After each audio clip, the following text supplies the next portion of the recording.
விட்டுறவா?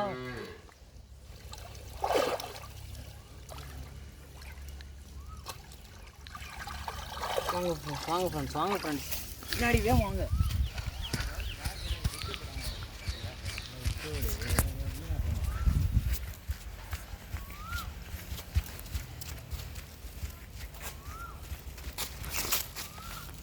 போட்டுப்பா ready?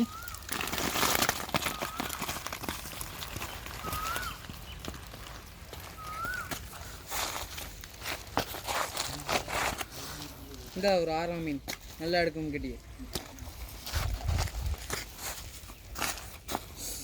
முதுகில் நம்ம இருக்குண்ணே. இதுக்கு இது மாதிரி இந்த இருக்கு எடுத்துக்க நல்லா.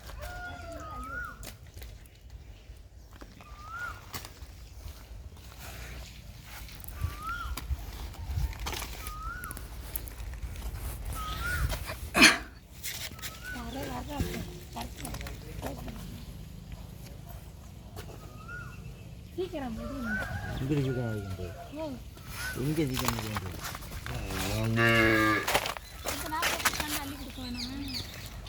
ஹெலிகாப்டர் தூக்கி இதில் போடி அப்படியே தூக்கி வச்சுருக்கேன். நேற்று வச்சு வைப்பேன். தம்பி கழுத்தியெல்லாம் ஒதுக்குங்க தம்பி முனியா மதி கழுத்திய தனியாக ஒதுக்கு. அந்த ஹெலிகாப்டர் இது கிராமீன் கழுத்தியெல்லாம் ஒதுக்கு.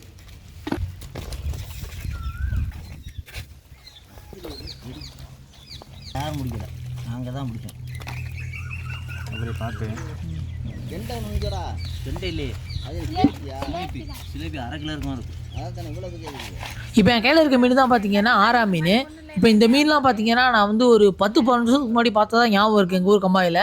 இப்போ இந்த மீனை நான் பார்ப்பேன்னா எதிர்பார்க்கவே கிடையாது. இன்னமும் இந்த மீன் உயிரோடவே இருக்குது. இப்போ இந்த மீனுக்கு வந்து பார்த்திங்கன்னா ஒவ்வொரு ஊர்லேயும் ஒவ்வொரு பேர் சொல்லுவாங்க. இப்போல்லாம் வந்து பார்த்திங்கன்னா ஹைப்ரிட் மீன்லாம் நம்ம ஊர் குளம் குட்டையில் அதிகமாக வந்ததுனால, அதாவது பார்த்திங்கன்னா இந்த ஹெலிகாப்டர் மீன், அதுக்கப்புறம் அந்த கெடுத்த மீன் இதெல்லாம் வந்ததுனால இந்த மாதிரியான மீன்லாம் வந்து ரொம்பவே அழிஞ்சிட்டே வருது. இப்போ இதனால் வந்து பார்த்திங்கன்னா உயிரோடு இருக்கிறதுனால திருப்பி இதை நம்ம வந்து தண்ணிக்கிலே விடுவோம். இந்த மீனுக்கு உங்கள் ஊரில் என்ன பேர் சொல்லுவீங்க? இந்த மீன் இன்னமும் உங்கள் ஊர் குளம் குட்டையிலலாம் இருக்குதா அப்படின்னு சொல்லிட்டு நீங்கள் கீழே கமெண்ட் பண்ணுங்கள். ஏன்னா எங்கள் ஊரில் நான் அதை பார்க்கவே இல்லை, ரொம்ப நாளாச்சு.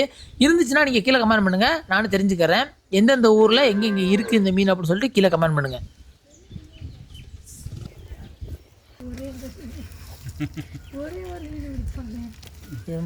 ஒரு கிலோ கழுத்தியாவது கிடக்குமா?